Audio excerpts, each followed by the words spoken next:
Queria que você falasse para mim, se for para a gente, né, se for possível, impeachment de ministro do STF é simples assim? Dá para. Já foi feito alguma vez? É uma coisa que pode acontecer? Tem que levar esses dois fatores em conta, o jurídico e o político? Qual que é a sua opinião sobre isso?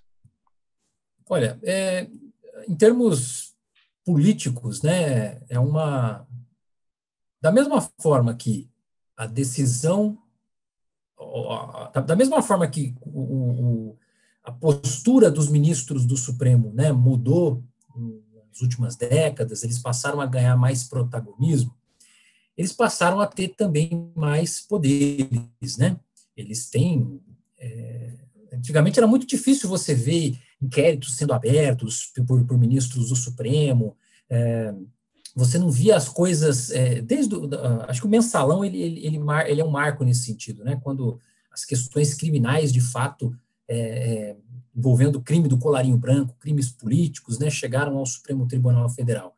Isso de uma certa forma deu desgaste para o Supremo, mas também deu poder, né, para eles. Então é, eles também são pessoas poderosas, né? Eles são poderosos politicamente. Então nunca é fácil você querer tirar alguém que é poderoso politicamente do lugar em que ele está.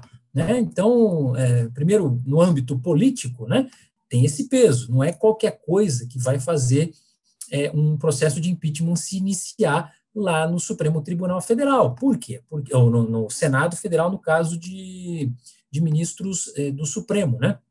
Por quê? Porque são os ministros do Supremo que investigam, por exemplo, os senadores, né, deputados, e, enfim, eles têm o foro deles é o foro é, é, de Foro privilegiado, né? privilegiado, é o Supremo Tribunal Federal. Então, politicamente não é algo simples, né? É, os ministros eles são sabatinados, né, na Comissão de Constituição e Justiça do Senado. Eles têm um histórico de relação grande com os senadores, né, até para serem aprovados, né, para terem a sua indicação aprovada. Agora, juridicamente, é possível, né, a lei do impeachment, que é a lei 1079, né, é a lei que regulamenta as regras de impeachment, traz lá os crimes de responsabilidade dos ministros do Supremo Tribunal Federal. Então, eles também respondem, né, nos termos da lei, e também podem ser alvo de processo de impeachment, pensando aqui apenas em termos jurídicos, né? Eles têm os crimes de responsabilidade que eles respondem também, assim como tem os ministros de Estado, presidente. Então, por exemplo, se ele proferir um julgamento quando ele é suspeito, é um dos itens lá do artigo 39 da lei do impeachment, que diz lá que esse é um crime, pode ser um crime de responsabilidade. Quando ele atua, ele falta com decoro, né, que é um negócio que muito se fala, né, quebra de decoro, no É um caso do termo parlamento, muito usado, né? é um termo muito usado, está lá no artigo 39 também, quando ele não age de modo decoroso, né? Quando ele não atua com honra, né? Com dignidade, ele atua de modo incompatível com a honra. São exemplos de crimes de responsabilidade. A questão dos crimes de responsabilidade é que eles, assim, quando a gente fala de crime, para o direito penal, crime é uma conduta muito bem descrita na lei, né? Que diz, olha, então matar alguém, né? Matar alguém é um crime de homicídio. E aí você tem as qualificadoras, você matou alguém com impossibilidade de defesa da vítima. Aí você tem condutas bem descritas, né? E aí, se a determinado fato se adequa àquela descrição, ao crime. No caso de crime de responsabilidade, o nome crime ele não está bem, não é legal essa denominação, assim, não é bacana. O nome crime aí talvez poderia ser substituído por ato de, sei lá, ato ilícito de responsabilidade, alguma coisa assim, que não fosse crime para a gente não ficar confundindo com o crime, né, do direito penal.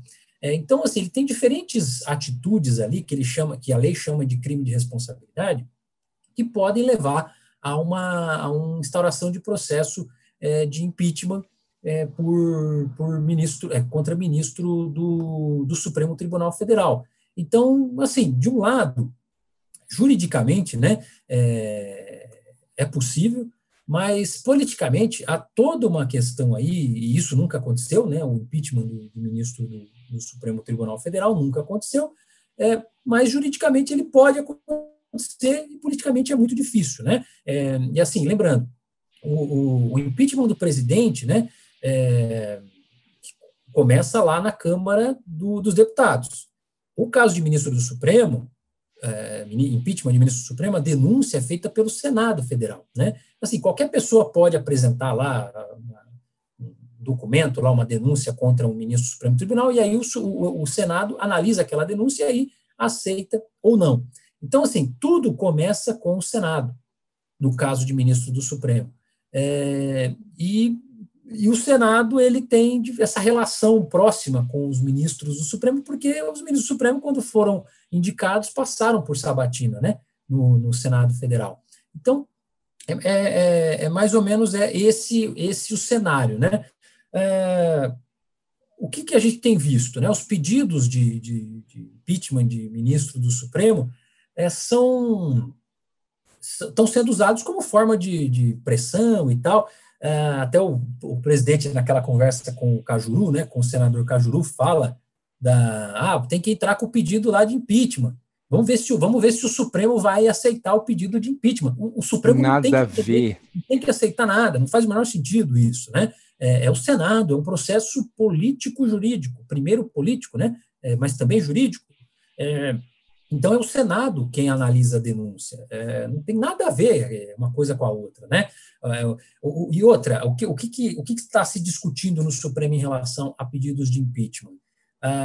Você pode apresentar 200, 300 pedidos de impeachment ao presidente da Câmara dos Deputados, impeachment de presidente da República, né? Ele, de fato, não é obrigado a aceitar o pedido, a instaurar o procedimento. Ele não é obrigado. Agora, o que se pede, né, o que está se pedindo é que, assim, que ele analise os pedidos, que ele diga, né, se vai instaurar, se não vai. Ele pode dizer, não instauro aqui porque não vejo... Não tem base, não vejo motivo. Não tem base, enfim, exato. Pode fazer isso. O que está se pedindo lá é que ele analise, aí o Supremo que fica... aí ele vai dizer se o presidente da Câmara é obrigado a analisar, a dar alguma resposta para quem entrou com o pedido, né? Ou não. Ou seja, uma lógica completamente diferente, né? Do impeachment de ministro Supremo, impeachment do presidente, eles são diferentes, e o Supremo Tribunal Federal não vai instaurar impeachment contra ninguém, né? Então, o que a gente tem visto aí falta de informação em relação a esse tipo de coisa, né? Uma coisa não tem nada a ver com a outra, mas que essa conversa de impeachment de ministro Supremo, ela está sendo vista como uma forma de um contragolpe, né, contra aquilo que aquilo que o presidente da República vem sofrendo lá no Supremo Tribunal Federal, né, justo ou injustamente. Eu tenho outras perguntas para te fazer, espero que você volte em outras ocasiões, mas eu quero fechar essa nossa conversa sobre o judiciário na pandemia com uma questão. Os especialistas estão achando, eles vêm dizendo, repetindo, que o SUS vai receber no futuro, no pós-pandemia, uma série de pessoas com sequelas. Vão ter que se tratar no SUS, vão ter que dar conta da saúde dessas pessoas. Você considera que o judiciário também pode receber uma avalanche de ações, de pedidos de indenização, de pedidos de pagamento de saúde, ações de litígio contra o trabalho? Você acha que pode existir um paralelo aí? Sim, eu acho que pode. Há esse risco, é um risco que... eu não sou especialista em direito da saúde, né? Mas há um risco, de fato, um risco político, inclusive, né? Primeiro, juridicamente falando, será possível ingressar com ação contra a União, caso haja, de fato, aí evidências, e aí eu estou falando de evidências, estou pensando em termos jurídicos, tá? Não estou falando do noticiário, não é bem isso, é algo um pouco, que vai um pouco além, né? É uma demonstração clara de que houve negligência por parte do governo e que ignorou medidas que deveriam e poderiam ter sido tomadas, estavam ao alcance dele, né? Ser tomadas, e não tomou. E que isso levou... Aí você tem que estabelecer uma linha de conexão entre o que aconteceu com a pessoa e aquela atitude do poder público, né? Ou, de outra forma, por exemplo, o Ministério Público ele pode mover ações civis, que são ações que não têm uma vítima em particular, né? A vítima é a sociedade como um todo. Também pode haver ações dessa natureza, né, contra o governo federal, contra a União, né, que a União é a pessoa jurídica, né, que responde, né, quem paga, né, essas indenizações.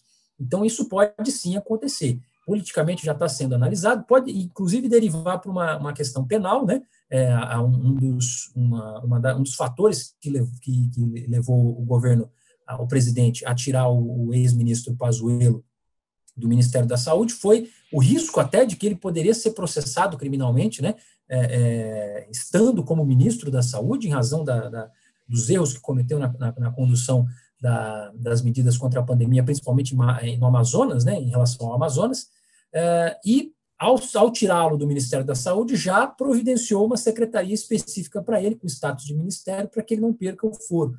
Então, há toda uma preocupação em termos jurídicos, de que possa haver ações civis, tanto das pessoas, né, físicas que podem ingressar contra a União, quanto do Ministério Público, que aí vai defender a sociedade como um todo. E as questões penais também que podem vir a aparecer. A gente tem que lembrar que tem a CPI da Covid começando, as pessoas vão ser chamadas para depor, né, para prestarem, algumas para falarem como testemunhas, esclarecer, como sendo unicamente para esclarecer, outras como sendo depoentes mesmo, né, com risco de responderem, né, judicialmente pelos seus atos.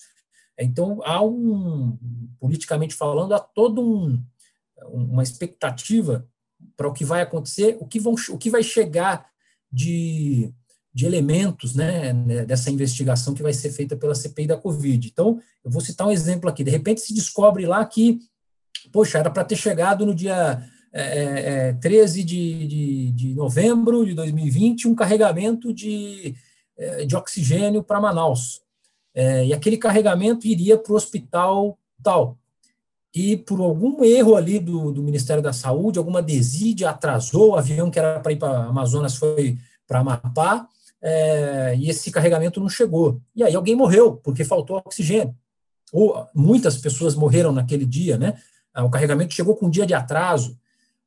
A pessoa, o parente da vítima pode entrar com uma ação. Eu vejo essa possibilidade sim acontecendo. É só a coisa ficar mais bem descrita, mais esclarecida, né? CPI da Covid, foro privilegiado, prisão em segunda instância, a gente tem muito assunto para os próximos episódios, viu, Hugo?